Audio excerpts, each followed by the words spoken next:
Japan में जहां एक बार फिर से आ गया है भूकंप, जानेंगे इसके बाद जापान को लेकर कई तरह की मुश्किलें हो रही हैं। तो वहीं दूसरी तरफ चाइना कह रहा है कि ये जो मीटिंग हुई थी थर्ड प्लेनम की, उस मीटिंग से भारत को बहुत ज्यादा फायदा हो सकता है। ये खुद चाइना कह रहा है। जानेंगे ऐसा क्यों कह रहा है। जियोपॉलिटिक्स में बहुत कुछ चल रहा है, हमेशा की तरह जानने को मिलेगा बहुत कुछ। आइए जानते हैं इन खबरों को विस्तार से। जापान में गुरुवार को 7.1 तीव्रता के भूकंप के झटके महसूस हुए और इसके बाद सुनामी का अलर्ट जारी किया गया। भूकंप का केंद्र जापान का क्यूशू द्वीप में जमीन से करीब 8.8 किलोमीटर नीचे बताया जा रहा है। मियाजाकी, कोची, ओएटा, कागोशिमा, इहेमे शहर में सुनामी की एडवाइजरी जारी की गई है। इससे पहले 1 जनवरी को जापान में 7.6 तीव्रता का भूकंप आया था। इसमें 318 लोगों की मौत हुई थी और 1300 लोग घायल हुए थे। इशिकावा में भूकंप से कई जगहों पर आग लग गई थी। इससे 200 इमारतें जलकर खाक हो गई थी। इससे पहले मार्च 2011 में जापान में अब तक का सबसे खतरनाक भूकंप आया था, जिसमें 16,000 लोगों की मौत हो गई थी। जापान के सुनामी वार्निंग सिस्टम के मुताबिक अगर भूकंप के बाद सुनामी की एडवाइजरी या अलर्ट जारी होता है तो इसके बाद समंदर में 1 मीटर ऊंची लहरें उठती है तो उसे सुनामी कैटेगरी में रखा जाता है। उनकी ऊंचाई बाद में 3 से 5 मीटर हो सकती है। अगर 5 मीटर तक लहरें उठती हैं तो इसे मेजर सुनामी कैटेगरी में रखा जाता है। भूकंप के लिहाज से सबसे सेंसिटिव एरिया में है जापान। यहाँ भूकंप आते रहते हैं क्योंकि ये 2 टेक्टोनिक प्लेटों के जंक्शन के पास स्थित है। इशिकावा प्रांत जहाँ भूकंप आया है, महासागर के चारों ओर भूकंपीय फॉल्ट लाइनों के एक घोड़े के नाल के आकार की श्रृंखला रिंग ऑफ फायर के करीब स्थित है। रिंग ऑफ फायर एक ऐसा इलाका है जहां कॉन्टिनेंटल प्लेट्स के साथ ओशियनिक टेक्टोनिक प्लेट्स भी मौजूद है। ये प्लेट्स आपस में टकराती हैं तो भूकंप आता है। इसके असर से ही सुनामी आता है और वोल्केनो फटते हैं। दुनिया के 90% भूकंप इसी रिंग ऑफ फायर में आते हैं। ये क्षेत्र 40,000 किलोमीटर में फैला हुआ है। दुनिया में जितने सक्रिय ज्वालामुखी हैं उनमें से 75% इसी क्षेत्र में है। जापान के ओशिहामा आइलैंड्स पर 7.9 तीव्रता का भूकंप आया। इसका ड्यूरेशन 4 मिनट का था। 1,43,000 लोग मारे गए। जापान में ये दिन डिजास्टर मैनेजमेंट डे के तौर पर मनाया जाता है। इस दिन इसके अलावे और भी लिस्ट है। 20 सितंबर 1458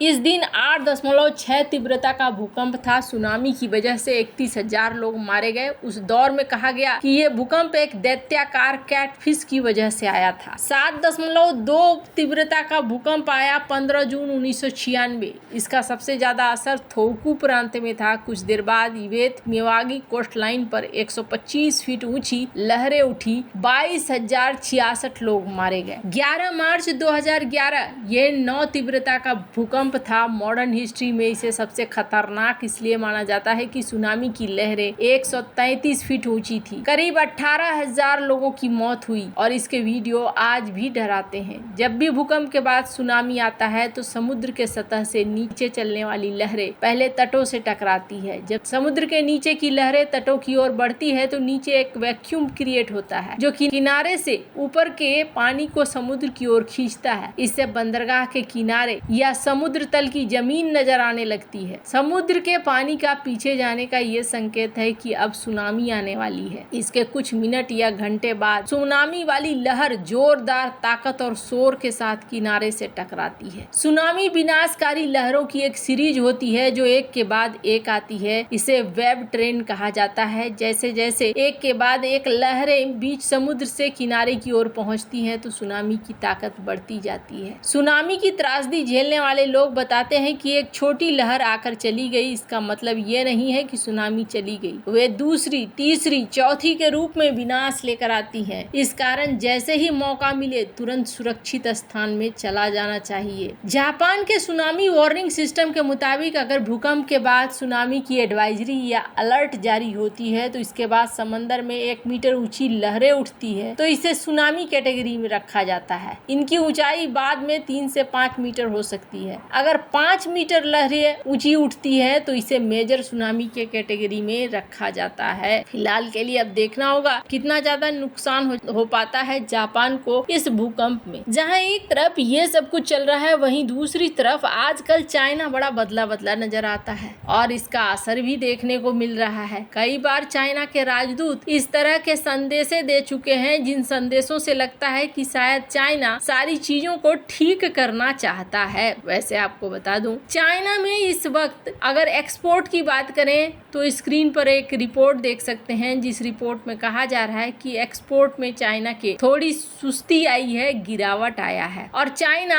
हर तरह से व्यापार करना चाहता है और इस व्यापार में आगे बढ़ना चाहता है। अभी एक चीज और देखने को मिल रही है कि चाइना की तरफ से भारत को लेकर कहा जा रहा है कि हमने अपने नियमों को बदल दिया है और इससे भारत को बहुत ज्यादा फायदा हो सकता है। चाइना के जो एम्बेसडर हैं शू फेइहोंग, इन्होंने मिंट में एक खबर छपी है, इसमें इन्होंने इंटरव्यू दिया और इन्होंने कहा कि चाइना के नए रिफॉर्म एजेंडा भारत के लिए अवसरों को देंगे। अब भारत को किस तरीके के अवसर देंगे, तो कहा जा रहा है कि ये जो टोटल रिफॉर्म हुआ था इस मीटिंग में 300 के आसपास रिफॉर्म किए हैं चाइना ने हर सेक्टर में। चाइनीज इकोनॉमी के लिए 5 साल का प्लान बना लिया, चाइना के पॉलिटिक्स के लिए 5 साल का प्लान बना लिया, चाइना के कल्चर के लिए, चाइना के सोसाइटी के लिए, चाइना के इकोलॉजिकल कंजर्वेशन के लिए। यानी हर क्षेत्र में आने वाले 5 सालों में चाइना अपने आप को नए तौर तरीके से दिखलाना चाह रहा है। इनका कहना है कि चाइना मॉडर्न बन रहा है। सबसे पहले तो डेवलपमेंट को लेकर इन्होंने कहा कि देखिए, भारत की मीडिया ये कहती है कि चाइना के अंदर इकोनॉमिक स्लो डाउन है, लेकिन ऐसा नहीं है। हमारी कंपनियां पॉजिटिव रिकवरी कर रही हैं और हमारी जीडीपी ग्रोथ 5% है 2024 के शुरुआत में। हम धीरे धीरे